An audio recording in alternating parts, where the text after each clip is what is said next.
31 জুলাই অর্থাৎ বৃহস্পতিবার নাটোর জেলার সিংড়া এলাকার কলেজপাড়া নামক স্থানে রাস্তার পাশে বন্যার পানিতে অজ্ঞাত পরিচয়ের একটি মৃতদেহ পাওয়া যায়, যার মুখ বাঁধা অবস্থায় ছিল, অর্থাৎ তাকে হত্যা করা হয়েছে।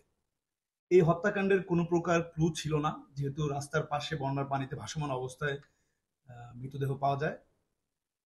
আমাদের র্যাব 5 একটি ছায়া তদন্ত শুরু করে দায়ী ব্যক্তিদের খুঁজে বের করার জন্য, বাট আমরা কোনো ধরনের ক্লু পাচ্ছিলাম না। পরবর্তীতে আমরা আমাদের একটি চৌকস দল তাদেরকে আসামিদেরকে গ্রেফতার করতে সক্ষম হয়। আসামি সুলতান এবং সাগর।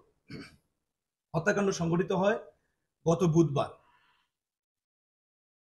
নিহত জিহাদ হত্যাকারী দুইজনের পূর্ব পরিচিত ছিল।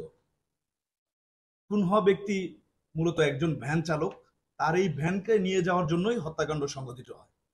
তারা যেহেতু পূর্ব পরিচিত ছিল, গত বুধবার দিন সিংড়া বাজারে তারা একসাথে আড্ডা দেয়। পরবর্তীতে এই ভ্যান চালককে ঘুরতে নেওয়ার জন্য চলনবিল এলাকার দিকে যায়। হত্যাকারী দুজন তাকে পরবর্তীতে জবানবন্দিমূলক স্বীকারোক্তি দিয়েছে আমাদের কাছে। সফট ড্রিঙ্কের সাথে চেতনানাশক ওষুধ মিশিয়ে তাকে প্রথমে অজ্ঞান করে। তো স্বাভাবিকভাবে তার ঘুম চলে আসে, ভ্যানের উপর সে ঘুমিয়ে পড়ে। পরবর্তীতে তারা ভ্যানের টিউব দিয়ে গলা পেঁচিয়ে তাকে হত্যা করে রাস্তার পাশে বন্যার পানিতে ফেলে যায় এবং ভ্যান নিয়ে যায়। পরবর্তীতে আমরা হত্যাকারী দুজনের কাছ থেকে এই খুন হওয়া ভিকটিমের এবং সেটাই হওয়া যে ভ্যান, এই ভ্যান উদ্ধার করতে সক্ষম স্বীকারোক্তিমূলক জবানবন্দি দিয়েছে। আপনারা জানেন যে আমাদের দেশের বিভিন্ন অঞ্চলে এই ধরনের ঘটনা হয়েছে।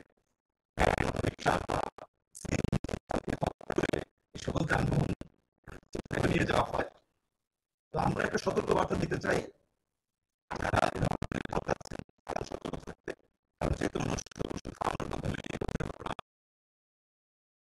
নির্জন এলাকায় চলাফেরা করতে আরেকটু সতর্ক হওয়া। আর যারা এই ধরনের জঘন্য এবং নিকৃষ্ট কাজ করছেন তাদের জন্য সতর্কবার্তা, আপনাদেরকে আমরা আইনের আওতায় নিয়ে আসবো। আর আমি অধিনায়ক র্যাব 5 হিসেবে আমার দায়িত্বপূর্ণ এলাকার মধ্যে এই ধরনের ঘটনা যাতে সংঘটিত না হয় সেজন্য আমরা আরো বেশি সোচ্চার থাকব।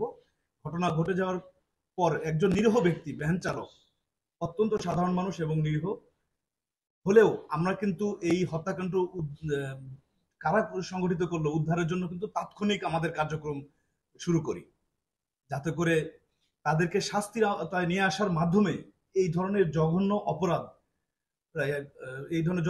অপরাধ যাতে বন্ধ করা যায় সেই জন্য আমরা দ্রুত পদক্ষেপ গ্রহণ করি। ধন্যবাদ। খেতে দিল, এটা তো খোলা অবস্থায় ছিল, নিশ্চয়ই তার সামনে খোলা হয়নি। আর নির্জন এলাকার দিকে সন্ধ্যার পরে নিয়ে যেতে চাচ্ছে, চলনবিল এলাকার দিকে, এই ধরনের নির্জন এলাকায় কেন যেতে হবে? এগুলো অ্যাভয়েড করা উচিত। নির্জন এলাকায় যাওয়া যদি অ্যাভয়েড করা যায় তাহলে হয়তো, মানে সতর্কতা বলতে এটাই তো বোঝাচ্ছি। আমরা নিজেরাও তো, আপনারাও যে কোনো জায়গায় যাওয়ার আগে তো নিশ্চয়ই আপনি চিন্তা ভাবনা করেন যে আপনি কোথায় যাচ্ছেন, সময়টা কেমন। কাজের জন্য তো বিভিন্ন জায়গায় যেতে হবে, কিন্তু সতর্কতামূলক ব্যবস্থা না। সতর্কতা বলতে ওই সফট ড্রিঙ্কস এর বোতলটা তো নিশ্চয়ই খোলা ছিল তাকে দেওয়ার আগে।